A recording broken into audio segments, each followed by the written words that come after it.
Hello friends, இன்றைக்கி நம்ம என்ன பார்க்க போகிறோம்னா ரொம்பவே சூப்பரான ட்ரெடிஷ்னலான ஸ்வீட் ரெசிபி தாங்க. தீபாவளி சீரீஸ் நம்பர் 7 சுபியம் எப்படி பண்ணலான்னு பார்க்கலாமா? நான் பார்த்தீங்கன்னா 2 அழகு கடலைப்பருப்பு எடுத்துக்கிறேன். ஸோ இதை நல்லா வாஷ் பண்ணிவிட்டு இதை ஒரு 1 ஹவர் கிட்ட நம்ம ஊற வச்சு எடுத்துக்கலாம். அதுக்கப்புறமா இதை நல்லா வேக வச்சு எடுத்துட்டு நல்லா சாஃப்டாக இருக்கணும். ஸோ அந்த அளவுக்கு வெந்ததுக்கு அப்புறமா இந்த மாதிரி ஒரு ஸ்மாஷர் வச்சு நல்லா இதை இந்த மாதிரி ப்ரெஸ் பண்ணி விடுங்க. அப்படிலாம் நல்லா ஆறுனதுக்கப்புறமா நம்ம நார்மலாக பிசைஞ்சு விட்டாலே போதுமா இருக்கும். இந்த அளவுக்கு வசிச்சா போதும்.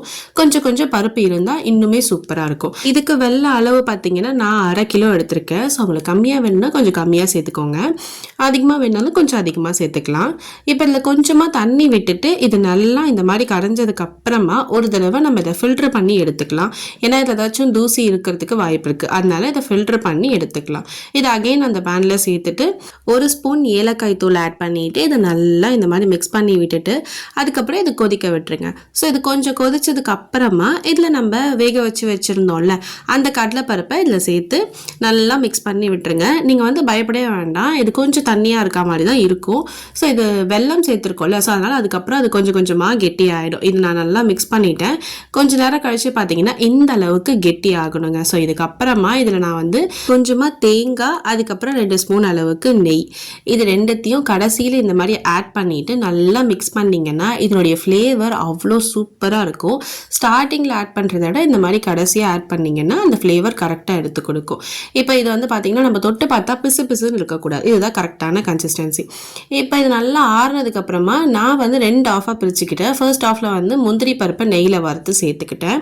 நெக்ஸ்ட்டு செகண்ட் ஆஃபில் பார்த்திங்கன்னா வேர்க்கடலை, ஸோ வேர்க்கடலையும் நல்லா இந்த மாதிரி அரைச்சிட்டு அதை சேர்த்துக்கிட்டேன். நீங்கள் வேறு ஏதாச்சும் நியூவாக கூட ட்ரை பண்ணலாம். அப்படி உங்களுக்கு ஏதாவது ஐடியா தோணுச்சுன்னா எனக்கு கமெண்ட் பண்ணுங்கள், நானும் அதை செஞ்சு பார்க்குறேன்.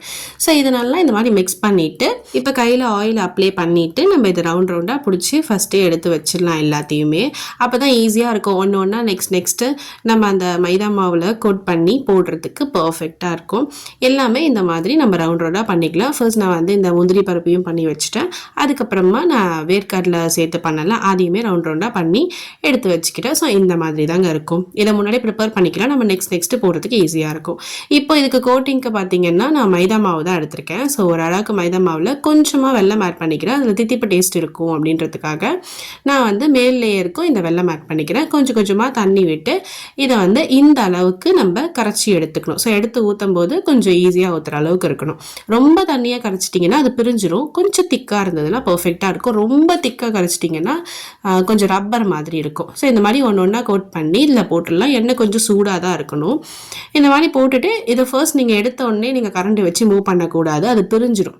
ஸோ பிரிஞ்சிடுச்சுன்னா ஆட்டோமேட்டிக்காக உள்ளே இருக்கிறதுலாம் வெளியில் வர ஆரம்பிச்சிடும். கொஞ்சம் நேரம் கழித்து அதுவே லைட்டாக மேலே வரும்.